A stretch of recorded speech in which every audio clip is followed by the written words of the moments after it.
But I do have very smooth, lean balls, if you must know. I don't. None of those things are true about my balls.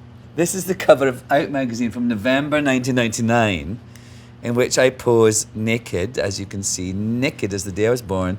It's a funny thing when you become famous and you're also, your sexuality is quite fluid and people know you for having a relationship with someone.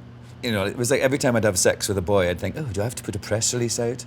Anyway, so it got to the point where every interview became about my sexuality. And so eventually I just thought, I've got to do something about it because I felt ready and I actually was having a same-sex relationship. I wasn't just banging boys. I decided to talk to Out magazine and have a proper, nuanced conversation about it in a way where I felt I could control the narrative. And it did work. It was really good, actually. I felt like I was able to say how I felt and truly felt about my sexuality.